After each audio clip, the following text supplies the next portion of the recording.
बिस्मिल्लाहिर्रहमानिर्रहीम अस्सलाम वालेकुम डे स्टूडेंट। आज हम आईकॉम पार्ट 2 की जो प्रिंसिपल ऑफ अकाउंटिंग की बुक है उसका जो चैप्टर नंबर 3 है कंसाइनमेंट अकाउंट्स, उसकी एक्सरसाइज नंबर 3 आज हम करने जा रहे हैं। तो एक्सरसाइज नंबर 3 में कहता है इमरान कंसाइंड, कंसाइंड का मतलब भिजवाए हैं 500 sims to Ramiz costing 40 each. Imran जो कि कंसाइनर है और रमीज़ ये कंसाइनी है। तो इमरान ने 500 सिम्स भिजवाई हैं और हर एक सिम की जो कीमत है वो 40 है। तो 500 को 40 से ज़रब देंगे, जो अमाउंट आएगी उतनी अमाउंट की जो है वो सिम्स भिजवाई हैं। तो इमरान ने रमीज़ को सिम्स भिजवाई हैं एंड पेड 500 एज फ्रेट। और जो इमरान ने जब सिम्स भिजवाई हैं तो उस पे फ्रेट का एक्सपेंस आया है 500। Ramiz sold 350 sims 8 rupees 60 each. Ramiz ने 350 सिमें बेची हैं 60 रुपये के हिसाब से। यानी देखें, टोटल सिमें 500 भिजवाई थी, लेकिन 500 में से 350 सिमें रमीज़ ने बेची हैं। हर एक सिम जो है वो 60 रुपये के हिसाब से बेची है। तो 350 को 60 से ज़रब देंगे तो टोटल सेल आ जाएगी। तो इसी तरह 500 में से 350 जो है वो सेल हो गई हैं, तो बाकी 150 यानी 150 जो सिम है वो अनसोल्ड हैं, वो सेल नहीं हुई। Ramiz commission is 5% on sale. Ramiz ने 5% कमीशन टोटल सेल पे काट लिया है। Prepare consignment account in the books of Imran. हमने कंसाइनमेंट अकाउंट बनाना है इमरान की बुक से। तो ये जो इमरान है कंसाइनर है, इसकी बुक बनानी है और उसमें से कंसाइनमेंट अकाउंट हमने बनाना है। तो डियर स्टूडेंट, यहाँ पे मैं आपको बताता चलूँ कि इसकी जो रिक्वायरमेंट है वो कंसाइनमेंट अकाउंट है, लेकिन हम इस तरह करेंगे कि इमरान की बुक बनाएंगे, यानी इमरान का जर्नल बनाएंगे। जर्नल में से फिर हम कंसाइनमेंट अकाउंट आसानी से बना लेंगे। तो सोल्यूशन की तरफ चलते हैं डियर स्टूडेंट। जी, तो सोल्यूशन में ये एक्सरसाइज नंबर 3 क्वेश्चन को हम सॉल्व करने जा रहे हैं और इमरान जर्नल यानी इमरान की बुक हम बनाने जा रहे हैं। तो क्वेश्चन को मैं दोबारा पढ़ता हूँ। Imran consigned 500 SIMs to Rameez. ये मैं आपके सामने क्वेश्चन रख देता हूँ जी। ये question, Imran consigned 500 SIMs to Ramiz costing 40 each.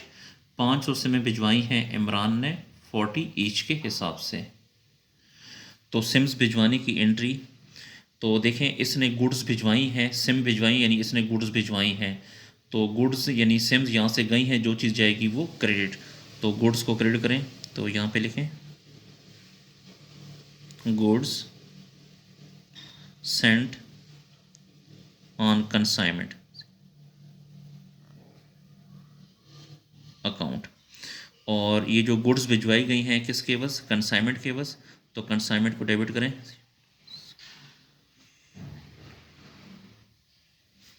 Consignment account debit. ठीक है। तो टोटल जो सिमें भिजवाई गई हैं वो हैं जी 500 सिमें भिजवाई हैं 40 के हिसाब से। मैं यहाँ पे लिख देता हूँ कि 500 सिमें हैं और एक सिम की प्राइस है 40। तो इससे आ जाएगा 20,000। तो 20,000 डेबिट हो जाएगा और 20,000 क्रेडिट आ जाएगा। ठीक है जी। और 500 से में भिजवाई है 40 रुपये के हिसाब से, दोनों को मल्टीप्लाई करेंगे तो 20,000 और यहाँ पर भी 20,000। डियर स्टूडेंट, ये मैंने ये आपको समझाने के लिए लिखा है। अगर ये जो मैंने पेंसिल से लिखा है, अगर आप ये ना भी लिखें तो कोई इशू नहीं है। और यहाँ पे इसकी नरेशन अगर आप लिखना चाहें तो गुड्स सेंट ऑन कंसाइनमेंट आप लिख सकते हैं। उसके बाद जो नेक्स्ट ट्रांजेक्शन है उसमें इसने कहा है कि एंड पेड 500 एज फ्रेट, और इसने 500 रुपया फ्रेट पे किया है। तो फ्रेट इसके लिए एक्सपेंस है, एक्सपेंस हमेशा डेबिट होता है। तो मैंने आपसे कहा था एक्सपेंस की जगह आपने कंसाइनमेंट को डेबिट करना है।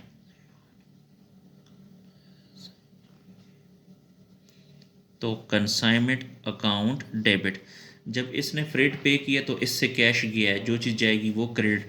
तो कैश अकाउंट को क्रेडिट कर दें, तो कैश अकाउंट क्रेडिट। इसने जो टोटल एक्सपेंस किया है वो 500 है, तो 500 डेबिट हो जाएगा और यहाँ पे 500 क्रेडिट हो जाएगा। तो आप यहाँ पे इसकी नरेशन लिख सकते हैं कि एक्सपेंसेस पेड या एक्सपेंस पेड बाय कंसाइनर, ठीक है, अगर आप लिखना चाहें तो जी। उसके बाद जो नेक्स्ट ट्रांजैक्शन है, फिर कहता है Ramiz sold 350 sims ₹8.60 each. Ramiz ने 350 सिमें बेची हैं 60 रुपये के हिसाब से। अब देखें, रमीज़ ने जो है वो सेल की है, सेल हमेशा क्रेडिट होती है, तो आपने सेल की जगह आपने कंसाइनमेंट को क्रेडिट करना है। तो यहाँ पे लिखें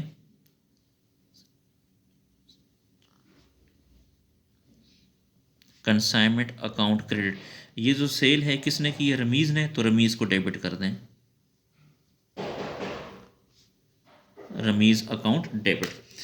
देखें डियर स्टूडेंट, 350 से में बेची हैं 60 रुपये के हिसाब से, तो अगर हम 350 को ज़रब दें 60 के हिसाब से तो इससे 21,000 आ जाएगा। तो 350 को 60 से ज़रब दें तो 21,000 आएगा, ठीक है जी। तो 21,000 डेबिट और 21,000 क्रेडिट। तो यहाँ पे आप लिख सकते हैं सिम्स सोल्ड बाई कंसाइनी, ठीक है, कि कंसाइनी ने जो है सेल की है, या यहाँ पे टोटल सेल भी लिख सकते हैं या फिर टोटल सोल्ड सिम्स भी लिख सकते हैं जी। उसके बाद अगर आप देखें तो नेक्स्ट ट्रांजैक्शन में इसने कहा है कि Ramiz commission is 5% on sale. Ramiz का जो कमीशन है वो सेल पे 5% है। तो देखिए, रमीज़ का जो कमीशन होगा, रमीज़ जब कमीशन काटेगा तो कमीशन इसके लिए एक्सपेंस है, और एक्सपेंस हमेशा डेबिट होता है। तो ये जो है एक्सपेंस की जगह कंसाइनमेंट को डेबिट करेगा, तो यहाँ पे लिखें कंसाइनमेंट अकाउंट डेबिट। ये जो कमीशन है ये रमीज़ ने काटा है, तो रमीज़ को क्रेडिट कर दें, रमीज़ अकाउंट क्रेडिट। तो यहाँ पे जो है आप लिख सकते हैं रमीज़ चार्ज कमीशन, कि रमीज़ ने कमीशन चार्ज कर लिया है। तो यहाँ पे देखिए टोटल सेल कितनी है, 21,000 है। तो मैं आपको समझा देता हूँ, 21,000 टोटल सेल है, और इस पे जो कमीशन है वो देखते हैं कितना परसेंट है जी, 5% है, तो 5/100। तो इससे इसका जो कमीशन है वो आ जाएगा 1,050। तो यहाँ पे लिखें 1,050 डेबिट और 1,050 क्रेडिट। तो इसकी अगर आप यहाँ पे तफसील यानी नरेशन लिखना चाहें तो आप लिख सकते हैं कमीशन चार्ज्ड बाई कंसाइनी, के कंसाइनी ने कमीशन जो है वो चार्ज कर लिया है। अच्छा डियर स्टूडेंट, यहाँ पे मैं आपको एक और चीज़ बताता चलूँ कि अगर आप देखें टोटल 500 से में भिजवाई थी, लेकिन 500 में से टोटल 350 से में बिकी हैं, तो बाकी 150 सिम जो हैं वो नहीं बिकी। तो अब उसकी हम कैलकुलेशन करने जा रहे हैं, तो उसकी हम कैलकुलेशन करते हैं अब। तो यहाँ पे लिखें calculation of unsold stock.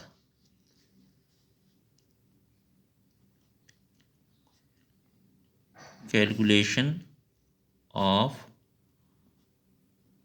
Unsold stock,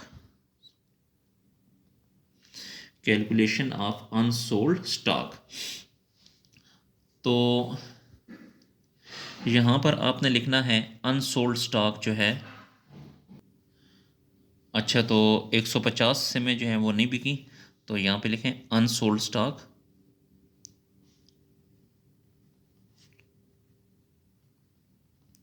unsold stock जो है 150 सिम में नहीं बिकी, और एक सिम की जो प्राइस थी वो थी 40।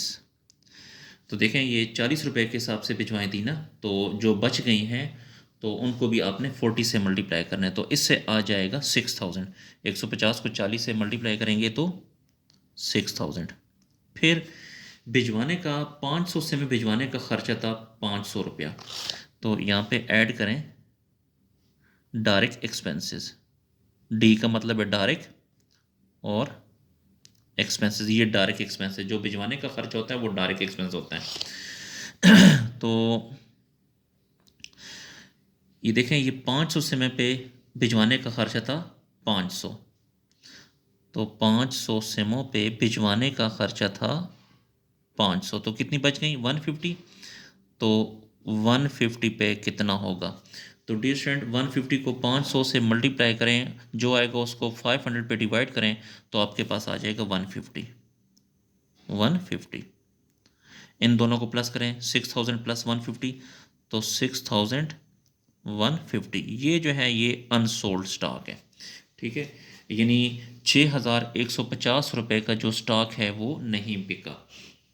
तो अब ये जो अनसोल्ड स्टॉक है इसकी भी आपने एंट्री करनी है, ठीक है। तो पेज को थोड़ा सा ऊपर कर लेते हैं जी, यहाँ पे। तो ये जो अनसोल्ड स्टॉक है ये एसेट है, और एसेट हमेशा डेबिट होता है, तो यहाँ पे स्टॉक को डेबिट कर दें, स्टॉक अकाउंट डेबिट। और ये अनसोल्ड स्टॉक किसकी वजह से है? कंसाइनमेंट की वजह से, तो कंसाइनमेंट को क्रेडिट कर दें,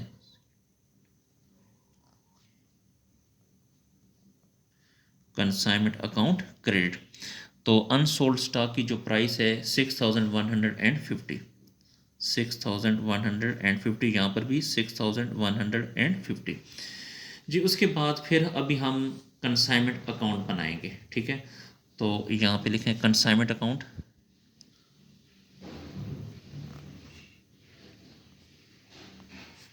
कंसाइनमेंट अकाउंट। ये जो है ये डेबिट साइड है, ये जो है ये क्रेडिट साइड है, ठीक है। तो डियर स्टूडेंट मैंने आपको पहले भी अकाउंट का तरीक़ाकार बताया हुआ है, तो दोबारा समझ लें। हम कंसाइनमेंट अकाउंट बनाने जा रहे हैं, तो देखें कंसाइनमेंट यहाँ पे डेबिट है, कितने से डेबिट है? 20,000, तो ये डेबिट साइड है। यहाँ पे लिखें 20,000, और इसका जो उलट है गुड सेंट ऑन कंसाइनमेंट, तो यहाँ पे लिखेंगे गुड सेंट ऑन कंसाइनमेंट, ठीक है। उसके बाद फिर ये देखें कंसाइनमेंट डेबिट है 500 से, तो ये डेबिट साइड है, यहाँ पे लिखें 500, और इसका उलट क्या है? कैश अकाउंट, तो यहाँ पे लिखें कैश अकाउंट। फिर नेक्स्ट है, देखें यहाँ पे ये भी हमने कर ली। फिर ये कंसाइनमेंट क्रेडिट है, क्रेडिट है 21,000 से, तो आप इसको क्रेडिट करें 21,000 से। और इसको जो उलट है वो रमीज़ अकाउंट है, तो यहाँ पे लिखें रमीज़ अकाउंट, रमीज़ अकाउंट जी। फिर आगे मज़ीद आगे चलते हैं। यहाँ पे अगर आप देखें तो कंसाइनमेंट डेबिट है 1050 से, तो ये कंसाइनमेंट डेबिट है, यहाँ पे डेबिट करें 1050, और इसका जो उलट है वो रमीज़ अकाउंट है, तो यहाँ पे लिखें रमीज़ अकाउंट, रमीज़ अकाउंट जी। उसके बाद पेज को थोड़ा सा ऊपर करते हैं जी। यहाँ पर अगर आप देखें ये कंसाइनमेंट क्रेडिट है 6150 से, तो क्रेडिट करें 6150 से। इसका जो उलट है वो स्टॉक है, तो यहाँ पे लिखें स्टॉक जी। अकाउंट हमने बना लिया है। अच्छा, उसके बाद अब आपने देखना है कि इसकी ये वाली साइड बड़ी है कि इसकी ये वाली साइड बड़ी है। तो इसकी ये वाली साइड बड़ी, अगर आप प्लस करके देखें तो 21,000 प्लस 6150, इन दोनों को प्लस करेंगे तो इससे आ जाएगा 27,150। तो 27,150, यही अमाउंट यहाँ पर भी लिखें 27,150। अब 27,150 में से 20,000 को भी माइनस करें, 500 को भी माइनस करें, और 1050 को भी माइनस करें, तो बाकी अमाउंट यहाँ पर आपके पास बैलेंस बच जाएगा 5,600। इसे आपने बैलेंस कहना है, लेकिन बेसिकली ये प्रॉफिट है, ठीक है। मैं यहाँ पे प्रॉफिट एंड लॉस लिख देता हूँ। मैं आपको दोबारा बताऊँ कि अगर बैलेंस इस साइड पर आता है तो ये प्रॉफिट होता है, अगर ये बैलेंस इस साइड पे आता तो फिर ये लॉस होगा, ठीक है। तो अब आपने ये जो प्रॉफिट हमें हुआ है ये 5,600, अब इसकी भी हमने एक एंट्री करनी है। तो पेज के ऊपर करें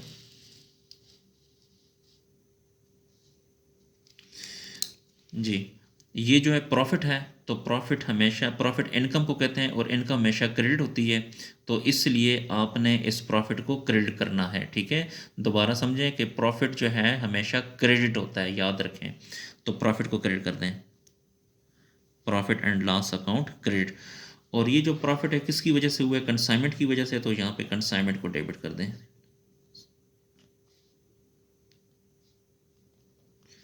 कंसाइनमेंट अकाउंट डेबिट 5600 और यहाँ पर भी 5600।